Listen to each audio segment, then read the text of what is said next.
You're listening to Inside of You with Michael Rosenbaum. Thanks for joining me. Thanks for supporting the podcast, guys. There's so many podcasts out there, and the fact that you guys are listening to this, it means a lot to me. Maybe you're a Chris Judge fan, and which is totally acceptable. If that's the reason you're here, Ryan, that's fine, because I think it's a really great interview. And look, if you like the interview at the end and you're like, you never heard of me before, which is probably the case, and you like it, I just ask you to maybe subscribe and listen, start listening to the podcast and support the podcast. I appreciate it. Our handles are at Inside of You Podcast on Facebook and Instagram, and at Inside of You Pod on the Twitter. Reviews help, and just clicking it, you can watch on YouTube and all that stuff. And I really, really appreciate it. And a big shout out to my patrons who support the podcast. As always, thank you. If you want to join Patreon, we need you to keep this podcast going. Patreon, patreon.com/inside of you, patreon.com/inside of you. There's a lot of perks. There's different tiers. One of the tiers, I send a box every 4 months or 3 months to the top tiers, and I give them gifts and notes, and there's Zooms, and there's you get your name shouted out. A lot of great stuff. So join patreon.com/inside of you and support the podcast. We need you. I'll try to write you a message after you join. And also the Inside of You online store for cool merch like Leximus scripts signed by me, ship keys signed by me, Funko Pops, and a bunch of other stuff. Ryan, how the hell are you? Oh, you look good. Thank you. It's better to look good than to feel good. Yeah. Inside, not great. Outside, doing okay. Do you think people are staring at my neck right now? You're speaking of your outsides. Yeah. So yeah, you got a little Band-Aid on your neck for those who are not watching. Yeah, this is we're doing the ads now, this part of the intros and the outros of shows. And so I had neck surgery. I had an artificial disc put in my neck, and I'm doing okay. So hopefully this will help. If you ever watch me in the past and I'm fidgety or not comfortable, it's because neck issues and all the years of hockey and what have you. So I'm trying to fix the problem. I tried to. So we'll see if it works. You could, it's coming off a little bit. Your Is it? Band-Aid. Is it? Oh. Yeah, but it's on your neck. It's where, and you're talking. And Is this okay? Is it better now? Yeah. I should just try not to move much. Well, I mean, you haven't been doing that for a couple of weeks now. People are bored. They're moving on. It's been a couple of weeks since we've chatted. Yes, that is true, but I'm doing all right. And just want to give you a shout out. My new product, Rosie's Puppy Fresh Breath, is out. Here it is, right here. I'm on the cover, with my dogs. And it's you put a cap full of Rosie's Puppy Fresh Breath in your dog's bowl. It's odorless, tasteless. Your dog doesn't even know it. And their breath is amazing. I use it every single day. And I have to do the fart book. I have to promote it, even if you don't buy it. But look, we're trying to. I made a book, and it's cool. Holidays are coming up. These things are going to be nice little stocking stuffers, little gifts. That's what I think. Yeah. It's a great white elephant party. It's good for kids. It's good for adults. It's got sounds. It's got great illustrations. Look at this, Ryan. Look, it's like just the Halloween. I scare my friends with my farts, and you can hear it. It's an enjoyable, fun book, and the farts are long and they're real. They're all mine. The Talented Farter on Amazon. Get yourself a nice book now, and I'm on the Instagram at the Michael Rosenbaum. You can get cameos on my link tree and find out what cons are coming up. Tom and I are doing a Smallville con next year. A lot of cons, so come see us. Maybe Ryan will be there again. I know about the cruise. Is the other one confirmed? Oh, yeah, there's the cruise, the Smallville cruise. Guys, yes, we're doing it. Smallville cruise. Go to cruiseville.com or wherever. You can look on my link tree. But we're doing a cruise, and we're going to do like activities. So you might be able to go swimming with pigs with me. A little excursion. That'll be fun. I like to do funny, goofy things and spend some time with me and do fun activities. And we're gonna do a Smallville Nights on the ship, and just have a great time. So I hope you get tickets to the Smallville cruise. We'll see how it goes. I think a lot of people are coming. I know Tom's gonna be there. Erica, John Glover, me, Erica Durance. I said, Laura Vandervoort. It's going to be a lot of fun. So the Smallville cruise. So make sure you get tickets for Cruiseville and a lot of other cool stuff. Last but not least, my band is playing December 14th, Saturday at 5 p.m. We're doing a Rosenbaum had surgery Christmas bash. So we're going to play Christmas songs from the new album, songs from the old albums. So join us, support us we're trying to make our new album. January 24th, we're going to start recording it. So we're trying to get enough in the money to do it, to do the freaking album. So come December 14th, go to stageit.com, type in Sunspin, or go to sunspin.com, get tickets. Please come see us. It's so much fun. We see your messages on the screen, and we yell at you, and we talk and play music and all that stuff. And that's a lot of intro. But yeah, I guess that's it. Are you coming to my house for Thanksgiving? I am. Oh, that makes me happy. Yeah. That makes me really happy. Yeah. It's going to be fun. I'm going to do stuffing again. Oh, yeah. That was my first time. We're going to do stuffing again. Stuffing. I'm going to stuff it. I like it when Ryan comes to my Thanksgivings. Yeah. It's nice. Yeah. All right, let's just do this. Let's get into it. Let's get inside of Chris Judge. It's my point of view. You're listening to Inside of You with Michael Rosenbaum.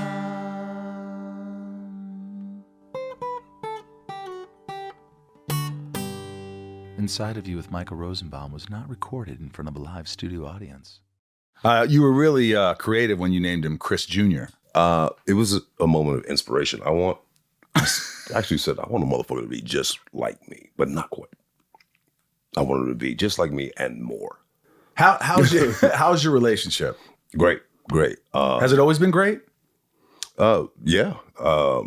It really had. I mean, even when I had these visions of how I was going to be as a father, I was going to be a strict disciplinarian. And was your father? Was he strict? My father was one of the most evil men on earth. Are you serious? That motherfucker was so evil, the devil didn't want that motherfucker. He just kept living. Wow. Did you know him? Yeah. Okay. Well, it was a trip, because when they were like, I always say my father gave me two things, a love of golf and alcoholism. So I'm thankful for him. But from the time Christopher could walk, like they'd be out chipping balls together, and it was great to see, because I thought, it had really changed my dad, and, then that old bastard alcohol would come and he'd switch back to that evil bastard he was, So when you say bad, I mean, because, we all have different parents. I always envy those parents that, I meet someone's parents, my friends, and I'm like, damn, why couldn't you have raised me? Or like, what would it have been like for, just loving and interested in you and wanting to know about you? Right. It was the alcoholism was a major thing, but did he take interest in you, your father? Not really. He really had no real interest in my athletic career. I would say my scholastic career, but really wasn't much of that. Mine either. Me either, man. But yeah, it was, I had garnered all this recognition for football, baseball, whatever. Didn't really. Never said, you're great, son. I'm proud of you, son. The only time he kind of ever gave me a compliment was, I discovered girls, and how do I say this? Because my mom might watch this. I was prolific. Prolific with women. Yes. Okay. And one day, I took it as a compliment, but I could see he was kind of thinking back on it. He was annoyed by it, but I took it as a compliment, because it kind of the only one he ever gave me was, yeah, you have more girls than I did when I was your age. That was the closest ever. That was the closest he came. Yeah. So it was almost a competitive thing. Through God of War, the line I always say, how do you father when you weren't fathered? I was going to ask. He wasn't wasn't fathered. He wasn't. So it was just in the genes in a way. Yeah. And, he had tried, and I don't know the minutia of it, but he had tried to kill his father when he was 13. Like really try to kill his father? Oh, yeah. Shot at him with a shotgun. Don't know what, and it could have been just because he was 13. So we did stuff together till I was about 13. And then it absolutely did a 180. So yeah. And that hurts. That hurts. I mean, growing up, I mean, it's like people don't realize when you don't have a good relationship with a parent, and you could grow up and you can go therapy and you could deal with the real world and you can go, hey, I've got my life under control, I'm successful and all this, but it's still, there's a hole. It you really don't realize how much that shapes you as a person and gives you all this stuff that manifests itself in your behavior, and it all stems from that. Yeah. You know, it's a really interesting dynamic. But there wasn't anything like, I mean, you were a great football player. I mean, a great Pac-10, right? Yeah, yeah. I mean, linebacker, everything's Safety, going right. but whatever. Oh, I thought you were a linebacker. No, I know your son's safety. a linebacker. Yes. Right. My bad. So, Well, I don't know football. Homework. Well, man, you know. But I'm surprised. I'm not surprised because my father was never complimented me on anything. He never said, "I'm proud of you. Great job. You should be proud of yourself. Whatever you do, I love you." I never heard any of those things. So I can relate. And we tend to, at least me, I tend to try to do as much as I can for him to acknowledge it. And then you realize one day that's not going to happen. Right. Exactly. And you can't live your life trying to do that. You have to live your life for yourself. Exactly. And that's kind of, well, my life started changing with Christopher because I was really reckless, really didn't give a shit about, I was, party all the time guy. That was when I first started looking at, what am I doing? Was it a moment? Moments, lots of them. And then it was a progression to, well, here's what I want. The genesis of it was, I don't want to have the relationship with my children that I had with my father. Yeah. That was the genesis of it. Yeah. But very much into that, before Christopher, my first, I did things to spite my father. Like what? Like how I threw myself into acting, how getting roles, it was to spite my father. Did he look down on acting, you think? Well, after I played in the Hula Bowl my senior year, and I saw the difference in how I approached football, which for me, it was a performance. Saturdays was my time Instant to perform. gratification. Yes. People applauding you. Yes. And the rest of the week, why are we doing this? Let's watch some film. Yeah. Like, how about let's be better up here than they are? Us hitting each other every day. Yeah. That's not going to make us better. We already know how to tackle. We already know how to, and back then they would use that as a punishment, going live, which means full pads, full contact, till, I remember we had all our games in college were on Saturdays, very infrequently on a Friday night. I remember we went live on a Friday before a game because we had missed some tackles the last week or whatever it was, but they very much used the physicality of the sport as a punishment, and which leads to what we're seeing now, men of my age. Right. So that I didn't love football. I loved that one day of performance. Wow. And so I was fortunate enough to go to the Hula Bowl, which is the top seniors in the nation. And I saw these cats from the South, from the Midwest, from where if they didn't make it in football, they were back on the farm or back in the mill, back in the mine. Yeah. Back in, so, and, God bless them. But that just wasn't ever me. That wasn't ever. You had to have a backup plan. Well, I knew from the time that I was 7 that I wanted to be an actor. 7? I saw this movie Sounder. Kevin Hooks, Paul Winfield, Cicely Tyson. The crux of the story was this kid's dad goes to jail. His best friend becomes his dog, Sounder. When the dad comes back, there's, a change in the dynamic. He's a different dude. But ultimately, the dad has to put Sounder down. And I remember watching Kevin Hooks and this extreme close-up and the pain in his face and and realizing how it was affecting me at 7. It's like, I want to do that. That's what I want to do. What's amazing you say wavered. that is most people talk about, oh, I saw this action movie and I said, I want to do that. Or this comedy, it was funny. And something emotional, gripping and like visceral made you think, this is what I want to do. Right. Something emotional, not really fun, not like big giant storytelling and sets. Right. That tells a lot, right? It does. And, it really, I probably would have quit football a lot sooner, but it was kind of the beginning of using athletes in commercials. Athletes, when I was young, first started getting TV series. So you had like Merlin Olsen had a show. Fred, what was Fred's last name? I forgot, but he had a show on NBC. And it was Gifford, Frank Gifford. Was on, so you started seeing these guys everywhere. And then when kind of my own sort of, basically peers, started segueing from football to being in these commercials, seeing OJ on Roots. Yeah.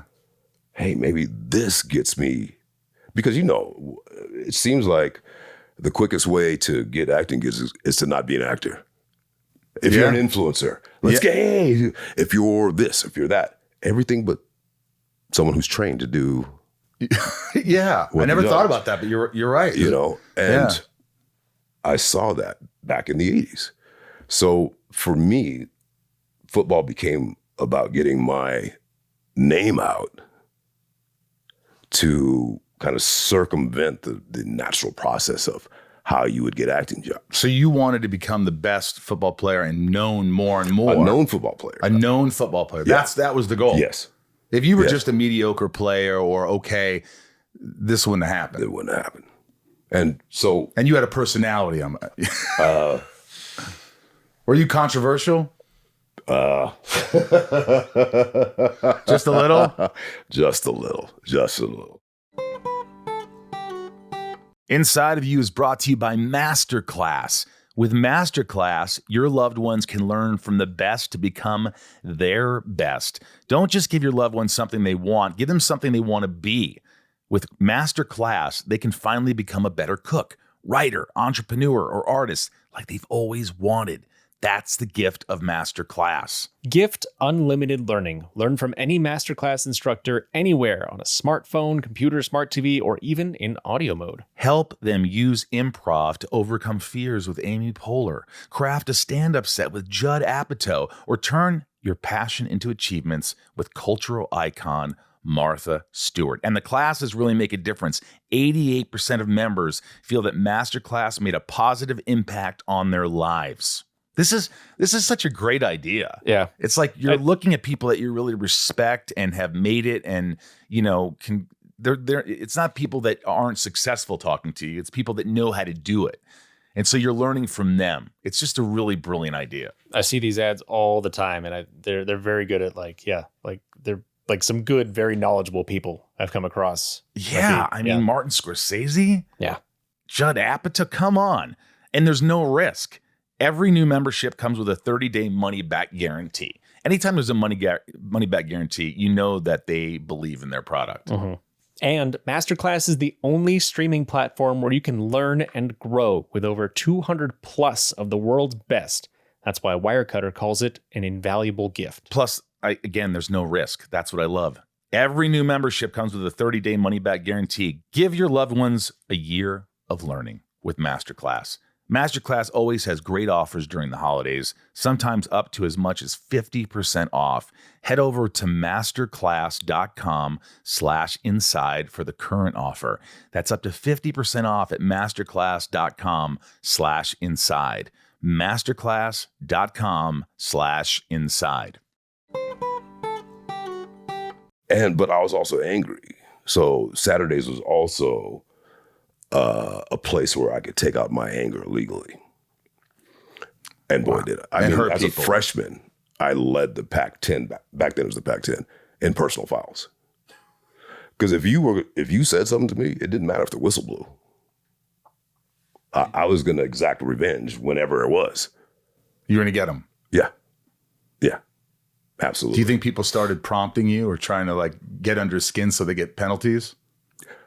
Back then, it really wasn't like that. It was playing the game. It was playing the game. And if you were a shit talker, it was almost like hockey was.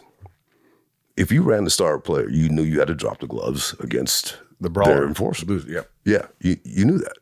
So it was known going in, like the first play of the game, if you were a star receiver, I was fucking your ass up first play of the game. I don't give a fuck if it was a run across the other side of the field. I don't give a fuck, whatever. I'm going to run. I'm going to knock the fuck out of you. And you think a lot of this anger came from a lot of childhood shit? Oh, absolutely. Absolutely. But the genesis of it was childhood shit.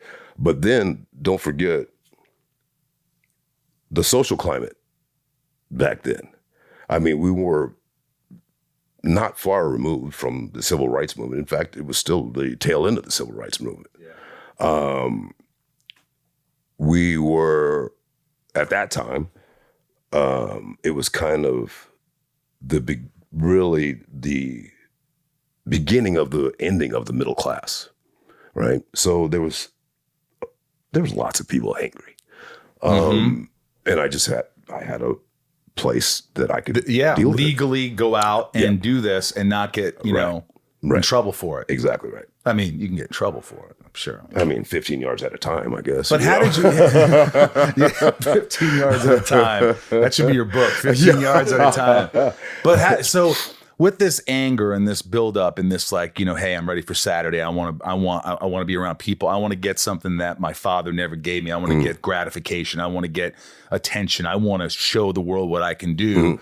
All this stuff. How did that translate into starting acting? I was fortunate enough to go to the University of Oregon. My freshman year, I won the Len Casanova Award, which is for most valuable freshman or best, whatever the actual verbiage of it was. So Kaz, our coach emeritus, who's actually in the NFL Hall of Fame, took a shine to me right away. And we were fairly close through the years, and there was an inciting incident at the Hula Bowl that pretty much ended my career in my mouth. And so when I got back to Oregon, I was like, I'll never suit up again. I want to do what I want to do. So I happened to be walking by Kaz's office, and Kaz called me in, and he had heard about, you know, the stuff that went on at the Hula Bowl. And you got in trouble? Well, I just made some comments to a certain scout that it was, back then you kind of knew who was going to draft you or who had interest in and they would kind of let you know. So this certain scout, after I'd been out carousing all night and just barely made it back to get on the bus to go to practice, said, son, you know, if you want to be such and such team, you're going to have to change your attitude. And I then responded with, well, then fuck certain team. Spread like wildfire. People don't know how important it is in the evaluation of a player that given player is a football player through and through. They love it. They love the smell of it. They love the sound of it. They love the sight of it. And that wasn't me. I mean, it's all different elements. It's mental, physical, talent, all these things. It's not just one thing. And if all of those don't jibe, you're marked down. You're marked down for intelligence. People, because they don't want fuckers who ask questions. They want fuckers who follow rules. Mm-hmm. They don't want people who are going to question the defense. They want fuckers who are going to execute a defense. That was never me. I'd be like, well, why would we be in 2-man when they have this? Fuckers don't like that. You know, they don't want this kid the rules questioning these grown men. So that was sort of the beginning of the end? Well, and sorry, I kind of went. No, I like it. I like it. So Kaz said, what the fuck are you going to do then? I was like, Kaz, I want to be an actor.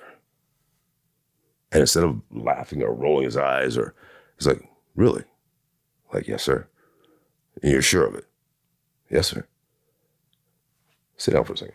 Makes a call. I'm going to send this kid down to you, and I want you to hire him. What? Yeah. Yeah. And so the guy he called was Stephen Cannell. Dude, greatest American hero. Stephen Cannell. Right? Yeah. Stephen Cannell had played football under Kaz at Oregon. Kaz was his coach. Wow. So, Stephen Cannell, yes. But then he went on to create 21 Jump Street, Wise Guy, blah, blah, blah. Yeah.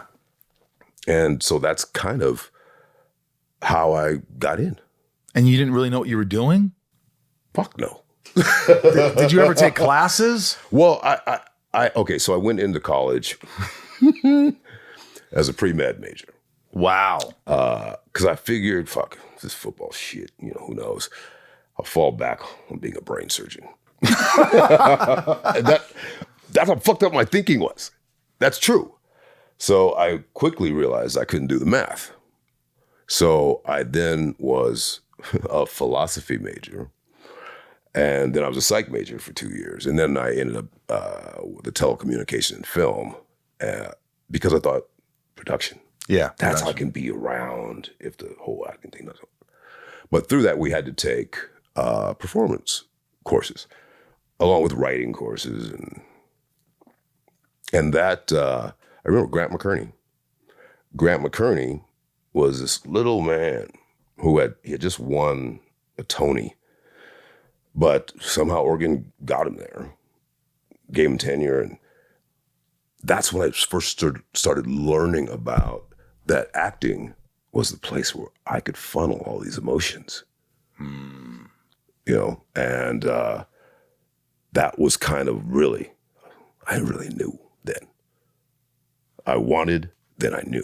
Could you see you were excelling right away when you were in these classes and you were taking, like, were the instructors like your mentors? Were they sort of like, you've got something? Did you have those people that told you that? Yes. But first I got told I was full of shit.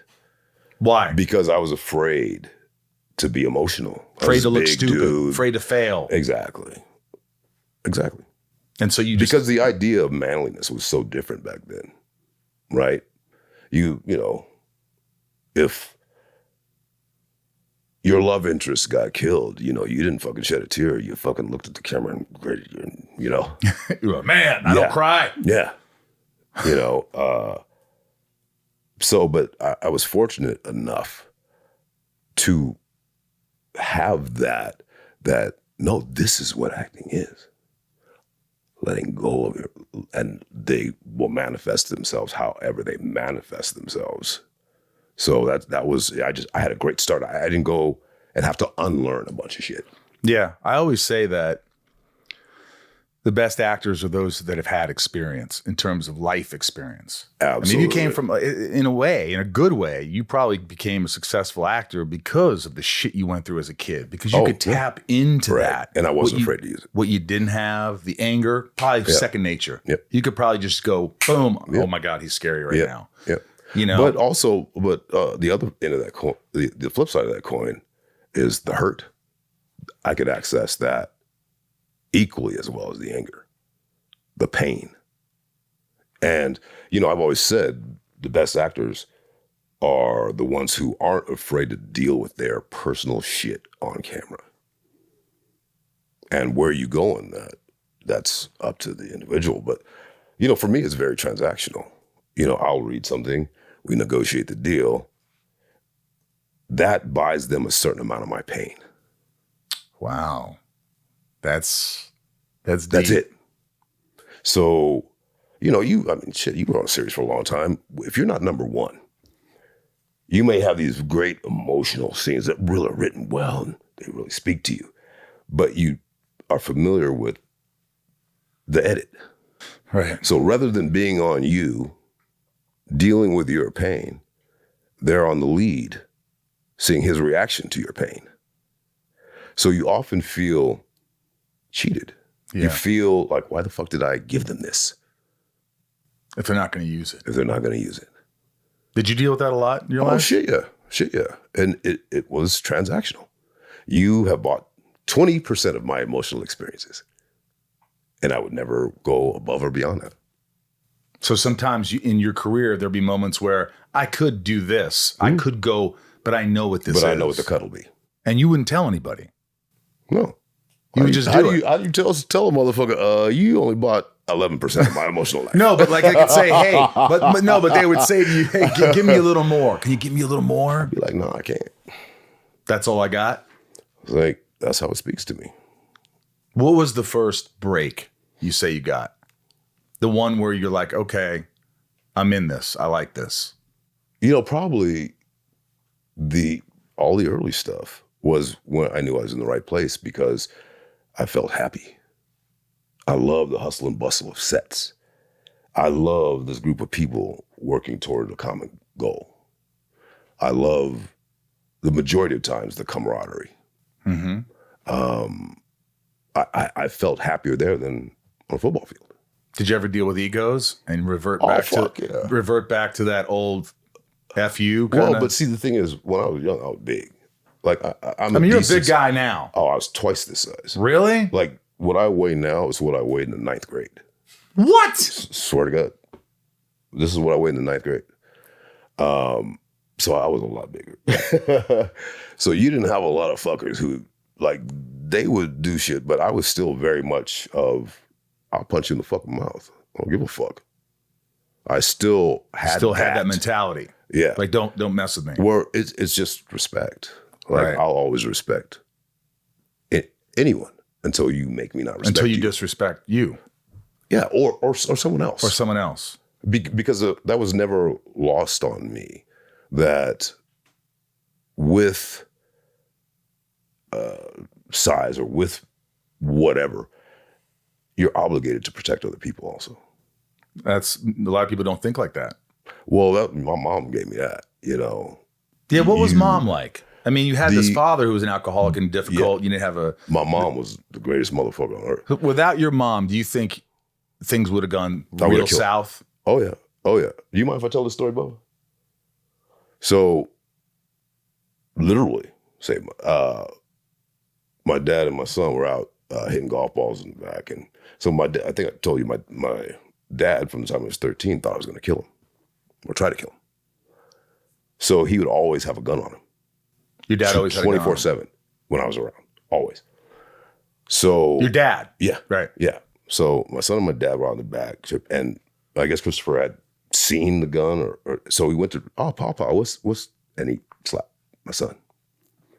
So my son came in crying. And I was like, what's wrong? And he said, Papa hit me. Immediately snap. I was going to kill him. So my dad was walking in and he knew he's in that trouble. My son had. No, my dad was a tough motherfucker. He's Big the only guy? fucker I've ever seen. Big guy. No. Wouldn't back down though. Only fucker I can truly say I've never seen that fucker afraid of anything. Really? Like when I was little, I used to go to work with him.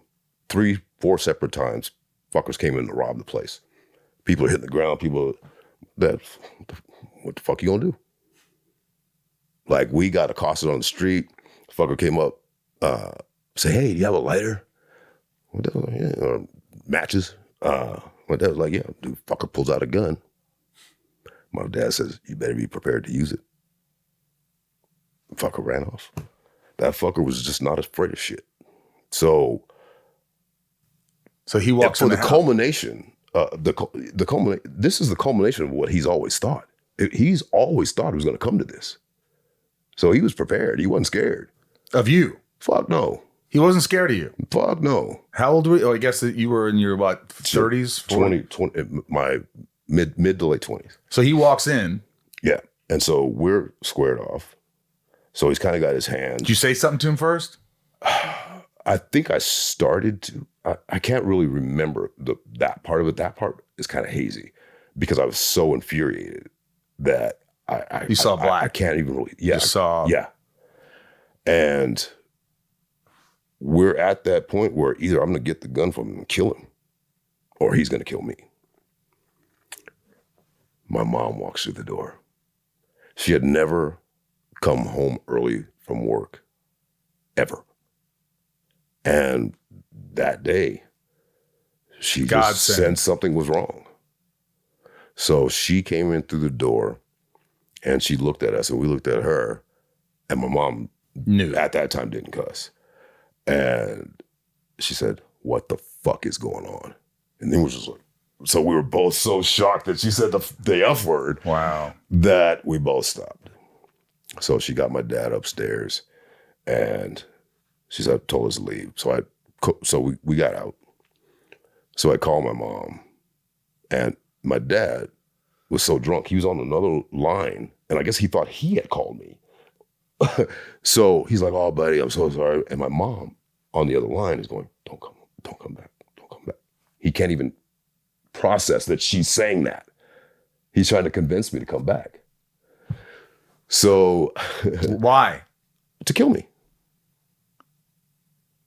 He wanted you to come back to kill you. Yeah. You're sure of that? I'm fucking positive of it. Why else? Was that the last time you saw him? No. We went to Damn. we went to the sheriff. Explained to him what happened. My mom called. And I said, "Ma, you gotta leave this fucker today, or you'll never see me or my kid again. She said, "Okay." Told the sheriff what was going on, told him we're going to get my mom. They had like, I don't know, they brought 6 or 7 cars. I said, he's probably got a weapon. You think there's gonna be a shootout? They were geared up for it. So they lets them in. There was a gun in every single room of the house. And so they sit him on the couch, handcuff him, let me and my mom come in, gather up what stuff she wanted to take. And that was the last time I ever saw him. Last time you ever saw your dad? Yeah, last time. Ever? Did he ever try and get in touch with you? I'm unsure of that. My mom never really said it, but she kind of led me to believe that he wanted to talk. But I'm not sure. I think it was my mom who always wanted the best outcome for everyone. Yeah. Who was trying to facilitate that. But I'm uncertain. But it didn't matter. Inside of You is brought to you by Shopify. Folks, nobody does selling better than Shopify. Shopify is the way to go, whether you have a big business or a growing business or a small business. These guys are awesome. I have been using them for many years. Shopify it's so easy to navigate and use if I want to sell a product. You know, if I sell t-shirts or a picture, all I do is it says upload picture, boom, it's there. Description, boom. Price, boom. And add product. And then you can see your product start selling. And you know when if products are selling really well, if they're not selling, how you did compared to last month. It's so easy to use and so fun to use. And Shopify is, to me, the only folks out there who really know what they're doing. When you think about businesses that are selling through the roof, like Aloe or Allbirds or Skims, sure, you think about a great product, a cool brand, and brilliant marketing. But an often overlooked secret is actually the businesses behind the business making selling, and for shoppers buying, simple. For millions of businesses, that business is Shopify. Nobody does selling better than Shopify. Home of the #1 checkout on the planet. And the not-so-secret secret with Shop Pay that boosts conversions up to 50%. Meaning way less carts going abandoned and way more sales going ka-ching. So if you're into growing your business, your commerce platform better be ready to sell wherever your customers are scrolling or strolling, on the web, in your store, in their feed, and everywhere in between. Businesses that sell more sell on Shopify. Upgrade your business and get the same checkout we use with Shopify. Sign up for your $1 per month trial period at shopify.com/inside. All lowercase. Go to shopify.com/inside to upgrade your selling today. Shopify.com/inside. Inside of You is brought to you by Rocket Money. Rocket Money is a personal finance app that helps find and cancel your unwanted subscriptions, monitors your spending, and helps lower your bills so you can grow your savings. Everybody should have Rocket Money out there. I have it. Ryan has it. Ryan, it's helped you. Tell us the story. I had a subscription for an embarrassing amount of time. Losing money Losing money monthly. Found it, and then I downloaded Rocket Money, and they took care of it. And And now I don't have it. See, and it's just because no one pays attention to those things. when you get a streamer like I'm going to watch this show, but you don't even know the streamer, so you're like, oh, I'll get a free trial, and then you forget about it, and then you paid $100 for this free trial. Rocket Money is there to protect you. They do so many things more than just handling your unwanted subscriptions. What else do they do, Ryan? Rocket Money's dashboard gives you a clear view of your expenses across all your accounts. Easily create a personalized budget and custom categories to help keep your spending on track. See your monthly spending trends in each category to know exactly where your money is going. Get alerts if bills increase in price, there's unusual spending activity, or if you're close to going over budget. The new goals feature automatically saves money for you without you having to think about it. Whether your goal is to pay off credit card debt or put money away for a house or just build your savings, Rocket Money makes it easy. Rocket Money will even try to negotiate lowering your bills for you, sometimes by up to 20%. They automatically scan your bills to find opportunities to save. Then you can ask them to negotiate for you. They'll deal with the customer service. Rocket Money has over 5 million users and has saved a total of $500 million in canceled subscriptions, saving members up to $740 a year when using all of the app's features. Stop wasting money on things you don't use. Cancel your unwanted subscriptions by using Stop wasting money on things you don't use. Cancel your unwanted subscriptions by going to rocketmoney.com/inside. That's rocketmoney.com/inside. rocketmoney.com/inside. I mean, that's crazy. I had to excise this. Is he still with us? No, he died of shit. How long ago? When you were in junior high. 15 years ago? Is that when he died? I don't even remember. And how'd you find out? My mom had come up to visit, up to Vancouver. And no, it had to be before that because we were still shooting Stargate. Okay, yeah, so we got it done 2000. So your mom was the one who told you? Yeah. How did she know? Well, he had gone back to Houston where both sides of the family were in Houston. So one of my dad's sisters called my mom. Did you ever talk to your dad's sisters after that? Or anybody? Fuck yeah. Yeah. Okay, see here, this is a whole fucking, my dad was an evil motherfucker. So there was another incident after we left where, he had stabbed the next door neighbor who had started a car business with in the temple, fucking ripped his jaw, just stabbed him through there. Damn. But I tried to tell him the day I left, I was like, get out of business with this motherfucker. Because he'll say, you steal from him, and he will try to kill you. Within a month, it happened.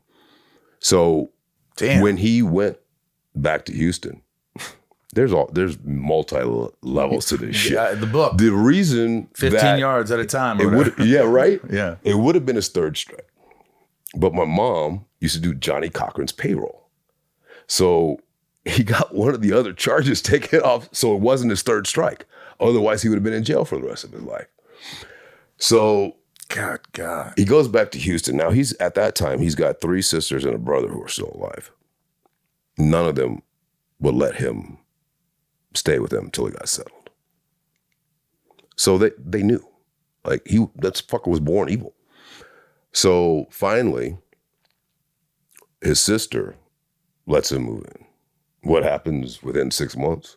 He shoots her son, saying he stole money. Boy. There's so many fucking levels to this shit. I mean, was there no sort of feeling when he passed that you were more like, good, and I meant it? I was ambivalent. Just didn't feel anything? He was out of my life at that point. Yeah. And it had taken me so long to kind of excise him from my DNA that I was, and looking back on it, I just built up this wall to keep the hurt away. Yeah. And it was after he died, I started having feelings of maybe I should have talked to him. Maybe I should have forgiven him because he had no idea how to parent. And he was brought up very violent. He lived a very violent existence. But this was kind of when I had started therapy, where me forgiving him may have freed me. Therapy helped you a lot. Oh shit! Saved my life. It doesn't matter whether I see a lot of shit saved my life. Whether he's alive or not.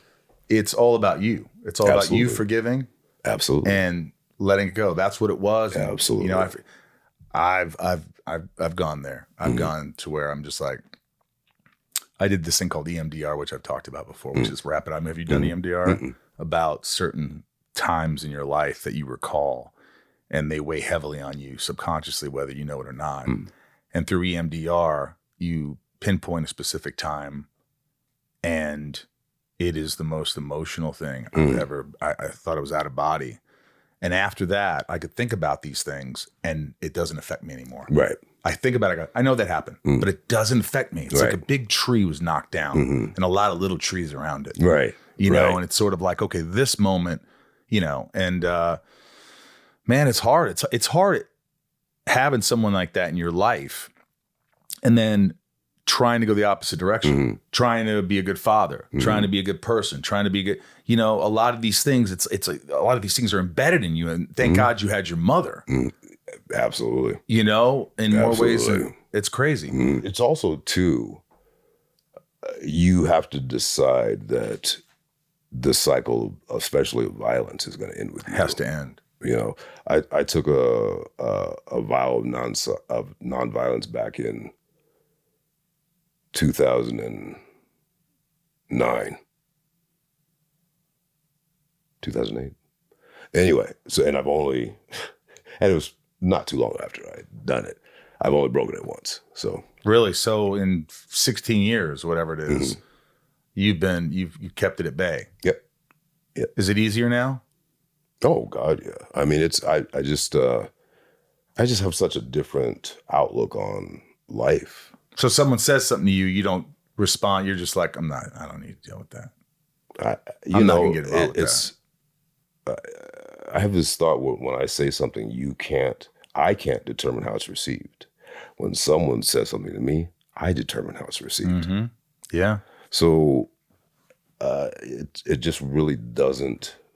As long as you don't fuck with my mama, as long as you don't fuck with my kids, as long as you don't fuck with my brother, his wife and kids. Yeah. It's I really don't know. What about your girlfriend? Anything. Well, my wife. Well, your wife. I mean, no, I had to get used to. I mean, she's gorgeous. So I had to get over that right away. The people are going to look at your wife. Yeah. You know, I got to get over that. That's not abnormal.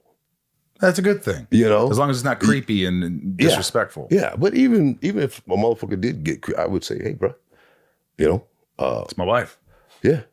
So he would have the option then to walk away, apologize, or just walk away. Yeah. Let me ask you this. Is it true? I mean, I read this and probably everybody knows this, but you had a roommate or something and the roommate had sides for Stargate. And when they were gone, you looked at the side and said, ooh, I want to do this, and called your agent and said, get me an audition for this? It was my best friend. What? From high school. Are you still friends? Who had a roommate. We didn't live together. I was picking him up we were going to go play basketball or something. And his roommate was in the shower. I just happened to see these sides. So I'm going through this. I'm like, what the fuck am I? I'm not in on this. So I called my agents. I was like, have you heard of this? And they're like, oh, yeah. So well, why the fuck am I don't answer. Either I get in on this or I leave you. You really said that? Yeah. And well, obviously they got you the audition. Yeah. And you went in, and how much confidence did you have in this audition for Stargate? I didn't think of things in those terms. How did you think about it? I thought of, and I hope I pass this to Bubba, that's my son, that the only time that you are in 100% control is the audition. As soon as you get to set, there's someone saying, oh, your hair is too long. There's someone saying, your voice is too deep. There's someone saying, oh, we got to put you in this because you're too tall. There's the only time you have 100% control of this character is in the audition. So once I started living like that, it freed me up That's rare, man. That's hard. Nerves get you. Nerves don't get you. Mm-mm. You go in there and do your job. I go in and I give my interpretation of the character. And did you get it on the first audition? So I went and the first audition was taped, and I had super long hair. And so we didn't hear anything for a couple of weeks. I was like, fuck. I got an audition for doctors, lawyers, thug number 2, whatever the fuck it is. Back then, it was a lot more thug number 2. Yeah. Yeah. So I cut my hair. The next day, get a call to screen test. So we had to tell him, cut his hair. Doesn't matter. So we had 2 screen tests. One was for Showtime, and one was for MGM. So so it went great, and I love this story. There were 3 actors there for General Hammond. There were 3 there for Daniel Jackson, 3 there for Lieutenant Carter at that time. There were 10 Teal'cs there. 10. There were black Teal'cs. Well, one other black Teal'c who was Tommy Chong's son. Yeah. There's white Teal'cs, Asian Teal'cs, Hispanic Teal'cs. They really don't know what the fuck they want. Which emboldened me even more. Yeah. So I think our MGM audition screen test was first. So they started reading off the names of the people who wouldn't continue on. So there's more and more Teal'cs leaving until I'm the only Teal'c left. You were the only left. Yeah. So Brad, at that time, Brad Wright, came up to me and said, "Do it just like that, and it's yours." So I kid him to this day about, one of the great joys of being an actor is hearing that you got the role. After your audition, after your screen test, there's that, I need to know. I was like, Brad, you robbed me of that. Because you got it before. Yeah. You knew it was yours.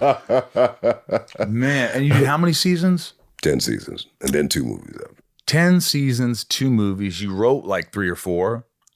5, I think. But who's counting? I mean, like it's so funny, Well, 4 and a story, yeah. But it's pretty amazing. Most actors just, hey, I'm just gonna learn my lines, hit my mark. I'm the same way. I'm like, I'm getting bored. That's exactly. I get that's bored, what it came out of. then I learn how to write. That's what it came out And then of. I want to direct. I learn how to direct. Mm-hmm. I want it because I just get bored. Right.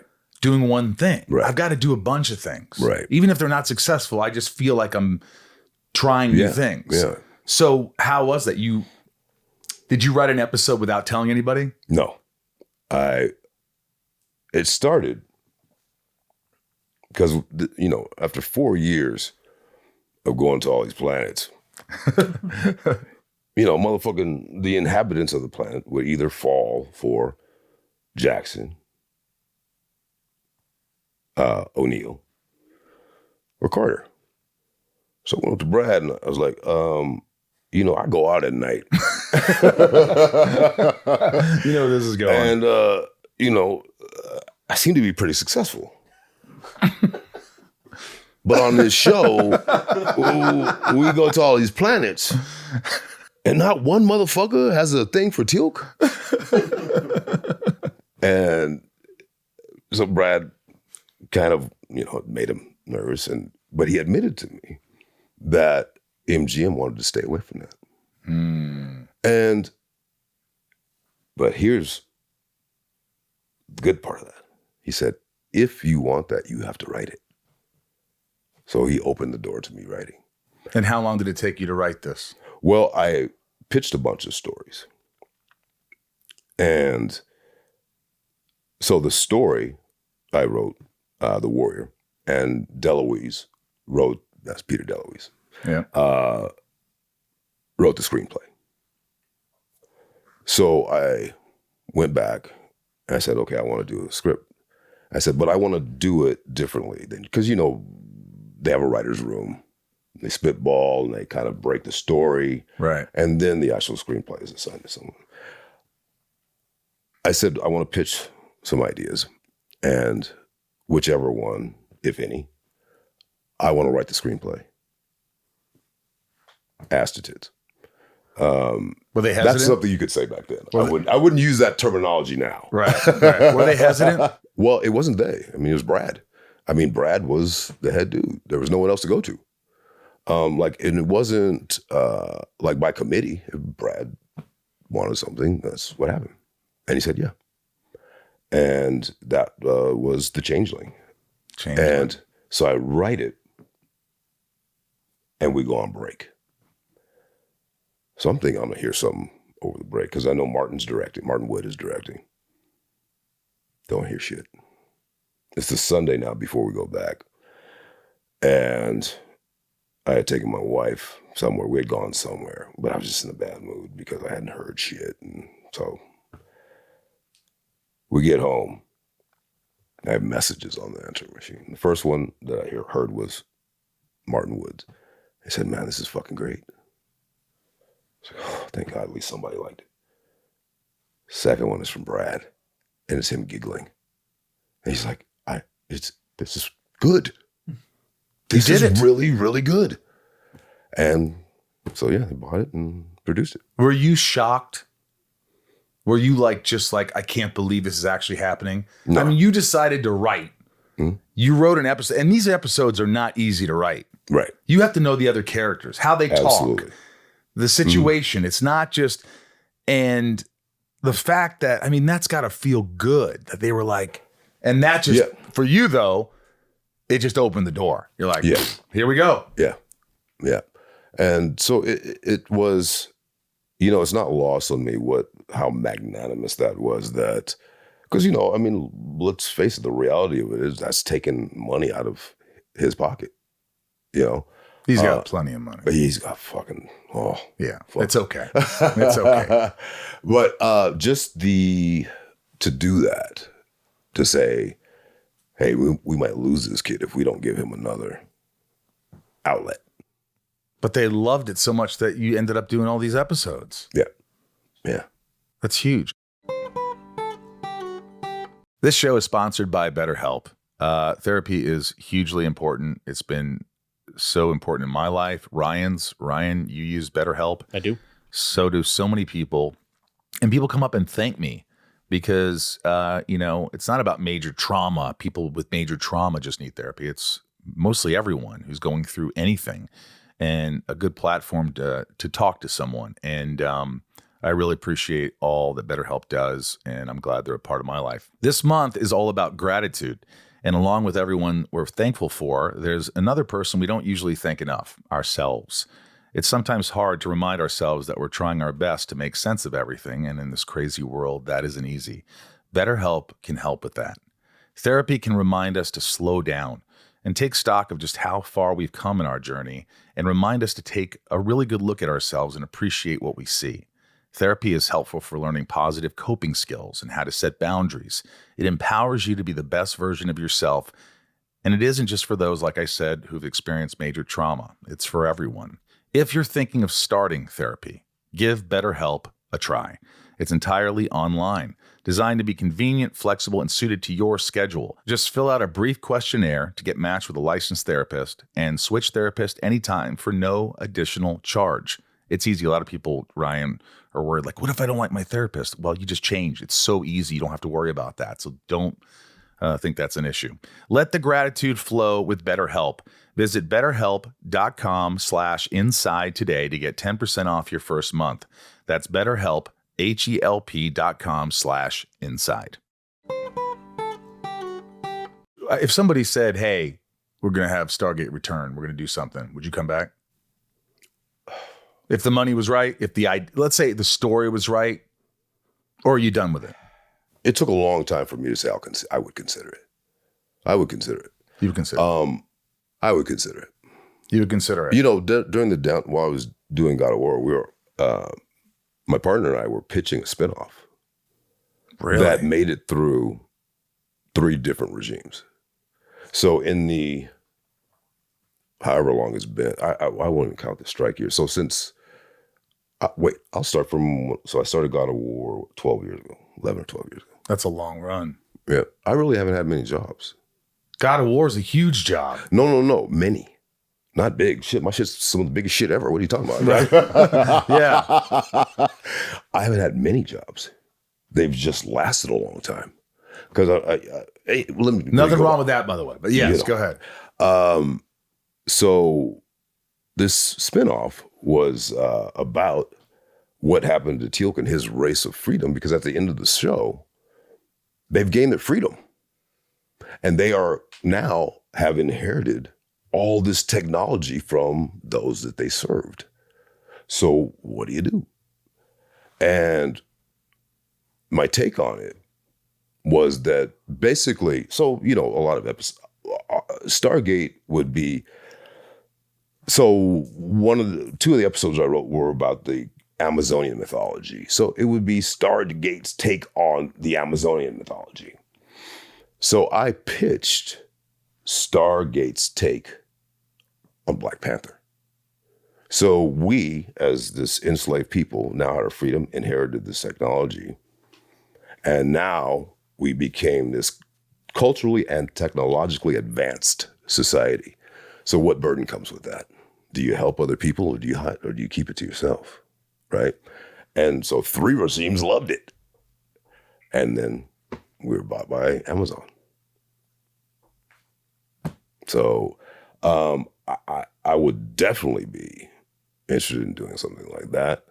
And even Stargate, I mean, yeah, if the deal was right, if the scheduling was right, and how much I would consider it. How much God of War, how much work do you have with God of War? How much work is it? It's a lot. What does the work entail? Well, first you do all the cinematics, which is the live part of it but then you still have to voice the entire rest of the game. So we have in toto, well, I think just in the first one, I think we had 3 or 4 hours of cinematics. And then in Ragnarok, we had, I think, quite a bit more than that. Kratos? Kratos. Yeah. Well, I say Kratos. Well, you'd be wrong. I'd be wrong. Kratos. Can you just jump into it right now? You could easily. Oh, yeah. Easy. Yeah, I mean, the voice of it. Yes. Yes, boy. Nice and easy for you. Yeah. Yeah. I mean, like my speaking voice is kind of my fake voice. Because I had an agent, God bless him, Irv Schechter, loved him. Irv Schechter. Yeah. Oh, beautiful. God, loved him. We sat down, and I was getting close on a lot of stuff. And we didn't know. So Irv had called. And one of the things was my voice. And he said, your voice is so deep, people are afraid of you. So they think if you get on set, or they don't know you, because what leads you is that voice. Right. So I raised my voice, my normal speaking voice, maybe 2 octaves. Like right now? And and it makes me like, what is your normal approachable. speaking voice if you had to do it? Oh, that's and I mumble a lot. Do you do that a lot when you're kind of just feeling laid back or whatever? Yeah. Here's how Oh God, especially when I was a Scotch drinker. Just had them cigars. I mean, you don't even know what the fuck you're going about. What's next for you? I mean, what are you working on anything? A lot of stuff. Yeah. It's nonstop for you. You can't be not busy, can you? Yes, but I choose to. I mean, I'm a golfer. So even when I schedule stuff, it's kind of around. Like we're missing a golf day right now. Damn. Me and my son were supposed to be golfing today. You can go do the back 9 right now if you want to. I sometimes have to tell myself that you don't golf to work, you work to golf, right? Yeah. But I just found out not too long ago I'm gonna have my first grandchild. So Get lost. It's really lit a fire under my ass. I really feel motivated. No. It's your sisters? Brothers. I really feel motivated again. You know what I mean? Yeah. No, like truly. That's amazing. So, yeah. I love it.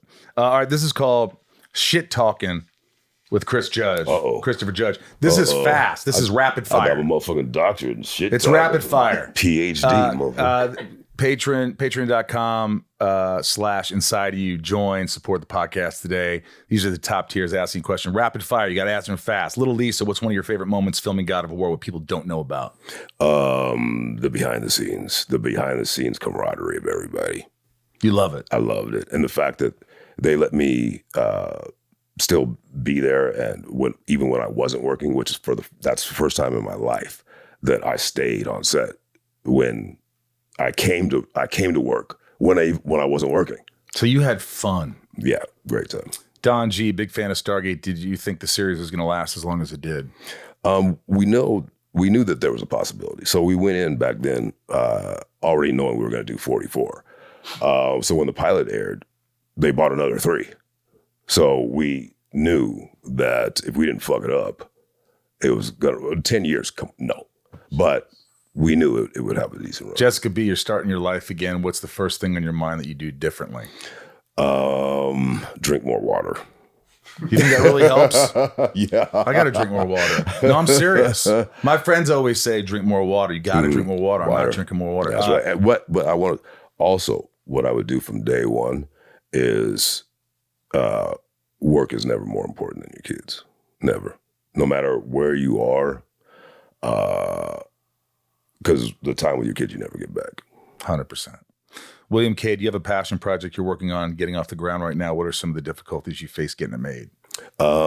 Yes, a few of them. And the climate of the world, from COVID to imminent wars to it's a tough place to circumnavigate right now. Yeah, I'm pitching stuff. It's so hard. It's so much. It's just it's work on top of work. Yeah. And then once you get to this level, and then if you sell it after the pitch, then 4 months of the deal, and then you get back, and then you got to write it for 4 months, and then they say yes or no, and then you got to make it. There's so many steps. It's so hard. Leanne, what is the one thing you can't live without? My kids. Good answer. Pierre C., what type of advice would you give your younger self? Don't take everything so personally. Control what you can control. Mm-hmm. And Raj, tell me about a time you felt everything was going wrong. How did you push through and overcome that feeling? Probably during the last financial crisis. People forget we were on strike also. So it was kind of a double-barreled thing. Like, not only was the world at a standstill, we were at a standstill because we were on strike. So it was tough to persevere through that. But, you just fucking put your fucking chin down and go to work. What do you do for your health? My diet is so insanely Are you very clean. Disciplined? Very. Like, what do you eat in the morning? Nothing. What do you eat for lunch? Nothing. What do you eat for dinner? So my time to eat starts at around 7. Sometimes it starts at 8. I'll either have chicken, shrimp, orange roughy. And a lot of food at that time? Not really. So how do you maintain all the muscle and stuff? Slowly, so my brain can register when I'm actually satiated. So you think it's better to fast throughout the day and eat one meal at night? Well, but see, I don't put it in terms of meals. I have a time period. You have just a time period, 7 to 9. Mine is right now, because I'm not training for anything, is I would say probably 9 to 6 in the morning. Isn't it bad to eat before you go to bed? I don't know. It's not bad for me. Well, how do you maintain the calories to have such a, you're a big guy, you're ripped, you're muscular? I don't know. But that's why I can't get bigger. Because I would like to be probably maybe 10 pounds heavier, but I don't take in enough calories to put on weight. Right. And you went through a time in 2019 where you had surgeries. 4 surgeries. Because I've had 9 surgeries on my spine. Really? So I know what you're talking about in terms of pain, but the rehab, and you didn't walk for a while. Well, I didn't walk before the surgery. I mean, I was on a walker. I was a cripple. And I really couldn't until I had a bilateral laminectomy, and Change your I could life. walk. But what people don't understand is your hips control your back, not the other way around. So, but both of my hips were arthritic, bone on bone. So I had both my hips replaced. So I did that, and then I had to get one of my knees done. And change your life. You must have had good surgeons. Great. And they told me the truth.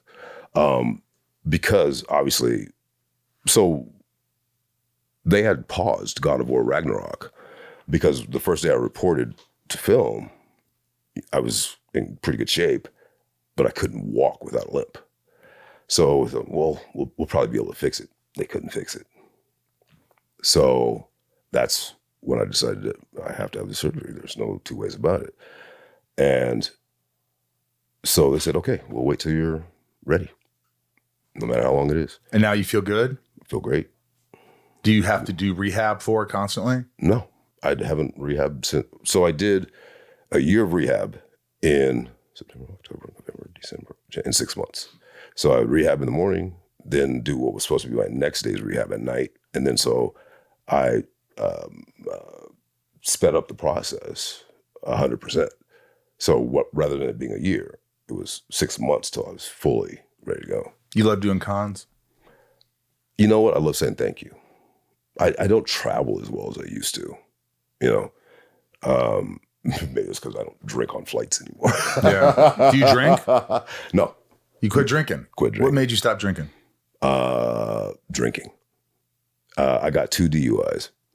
And so your first DUI, you have to go to I think 9-month diversion counseling program. The second one, you have to go to 18-month. And my first one was, you know, I didn't take it seriously. My second one, I was like, this shit's got to change. And so I redefined my relationship with alcohol. And I decided that if I wanted to be where I wanted to be, alcohol couldn't be a part of it. You probably redefined your relationship with a lot of people around you. With everyone. Changed your life. Yes. You feel better? Dude, I never wake up hungover. I never wake up tired. You don't make bad decisions? Not for me, I don't. Yeah. Man, this has been great. I've been trying to get you in here for a long time. Man, you're such a sweet guy. You're so open and honest. And it's like, this is what people want to hear. This is what I want to hear. I was just completely invested thank you, in listening to you. You know, one of the things I've felt guilty about is that I haven't been forthcoming with a lot of stuff that was going on in my life and that could have helped people. Yeah, you know, and it does. I'm determined to, if someone asks a question, I'll just answer it warts and all, because maybe that'll help someone. Because people could relate. Yeah, absolutely. Well, there you go. The gardeners are here. That's right. Thank you. Thanks for being here, man. Hey, thank you, brother. Chris is intense, but he's got such a big heart, and he just tells it how it is. I feel like when he says something, he's like, this is how I roll. This is the way I roll. This is me. Love it or leave it. This is who I am. And I really appreciate that. I love how candid and open he was. And a big shout out to his son, who I love. You rock, man. Thanks for getting him on the podcast. And it was a great time. It was a good one. It's another one of those where you sort of look at a guy who has seen it all and has somehow come out the other side and is sitting on this couch just having a chat. Yeah, man, a tough childhood, and the fact that he was open about it. Everybody has different childhoods. Some people have great childhoods. Some people have not so good childhoods, and he sure let us know how it went down. And it was as much as I would like to say, there were some things in my past and my childhood that weren't fun, but then you see a completely different level of unfun when you're talking to him, and you're like, wow, I'm sorry you had to deal with that. It's really, and it's not really how you had to deal with it, but it's how you deal with it now. It's like, how much have you grown, and how much have you accepted, and how much work do you do to be a better father and a better communicator, better person. And I think he's accomplished that. And so thanks for being here, Chris. Appreciate it. Again, shout out to all the patrons, Patreon.com/inside if you want to join us and help support the podcast. We could really use it. Sunspin concert, December 14th. Go to stageit.com or sunspin.com. 5 o'clock PST is the concert. Get yourself a nice Talented Farter book now on Amazon. It's my book. And we love you. Thanks for being here. Let's do the shout outs. These are the top tier patrons who deserve, could we give some fake applause, Jason? Give some real applause. Oh, yeah. Well, it's just two of us now, but he could add some applause if he really wants to. I love you guys. These are my top tier patrons in no particular order because they're all amazing. Nancy D, Little Lisa, Yukiko, Jill E, Brian H, Nico P, Rob L, Jason W, Sophie M, Raj C, thanks for the cookies, Jennifer N, Stacy L, Jamal F, Janelle B, Mike L, Don Supremo, 99 more, and Santiago M, Santi. And Ryan's disorganized. Maddie, Kendrick F, Belinda N, and Dave Ho. Dave Ho, hello. Uh-huh. Brad D, Ray H, Tabitha T, Tom N, Talia M, Betsy D, Rhiannon C, Michelle A, Jeremy C, Mr. M, Eugene and Leah. They don't have a name together like Stefan do. Yeah, how about Eugenia? Eugene and Leah? Great. Eugenia, The Salty Ham, Mel S, Eric H, Oracle, Amanda R, William K, Kevin E, Jor L, Jammin J, Leanne J, Luna R, Mike F. Jules M, Jessica B, Breyer, Kaylee J, Charlene A, Marion Louise L, Romeo the Band, Frank B, Jen T, April R, Randy S, Claudia, Rachel D, Jen, Carolina Girl, Stephanie and Evan, also known as Stefan, Jenny B76, Tina E, Angie Tracy, Keith B, Heather and Greg. Heather and Greg should have something. Grether? Grether? Heather and Greg? Grether. It's better than Heg. It's better than Heg. L-E-K, Elizabeth L. Which is just a guy from New Zealand describing a witch. Heg. She's a real Heg. Ben B. Jammin, Pierre C. Sultan, Ingrid C., Christina S., Brandon C., Murphy C., Mrs. Lex Luthor, Dave T., and David L. We love you guys. We appreciate you. Couldn't do this show without you, and we won't do this show without you. So thanks for all the support and love. Hopefully you liked what I put in your boxes this last time around. And from the Hollywood Hills in Hollywood, California, I am Michael Rosenbaum. I'm Ryan Teal'c. I'm here as well. Yes, he's here. Little wave to the camera. We love you guys, and please, please, please be good to yourself. I'll see you next week.